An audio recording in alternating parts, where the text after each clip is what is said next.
Magandang araw po sa inyo lahat. Ako po si Kim Dominic Tipesa, ang inyong Facebook sharer ngayong araw. Ating pong mabuting balita ay hango o mula kay San Marcos, Kabanata 12, mga talata 18 hanggang 27.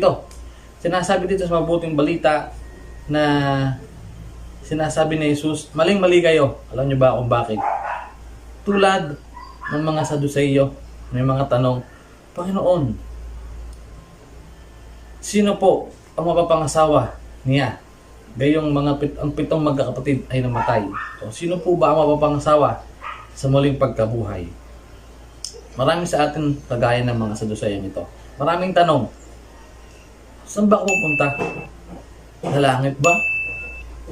O sa impyerno? Pag ako ba namatay, umubuhay ulit ako? O may panibagong ako? Malimit sa atin mangyari yan. Ngunit, mabuti, ganun pa rin ang kabutihan o ganun pa rin kalaki ang kabutihan ng Diyos. May mga paraan siya, may mga gawain na kinakailangan para makamtan natin ang buhay na walang hanggan sa kalangitan, tulad ng mga anghel. Ano-ano po mga ito? Una, matuto tayong magdasal. Magdasal kapag tayo nanghihina. Magdasal kapag may mga nagagawang pag-aasala. Magdasal para makapagpasalamat sa Diyos. Pangalawa, magsimba. Magsimba tuwing araw ng linggo at araw ng pangilim. Pangatlo, magsisi sa mga nagagawang kasalanan. Magkumpisal hanggat maaari.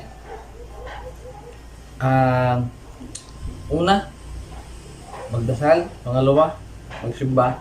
Pangatlo, magsisi. Kapag nagampanan po nito, o kapag nagampanan natin na tatlong ito, maaari nating makamtan o makamit ang buhay na walang hanggan kasama si Jesus sa kalangitan. Kasama ang mga anghel. So yun po. Muli magandang araw po sa inyo lahat. Ako po muli si Kim Dominic Tipesa or Kuya Dom, and don't forget to like and subscribe our Facebook page.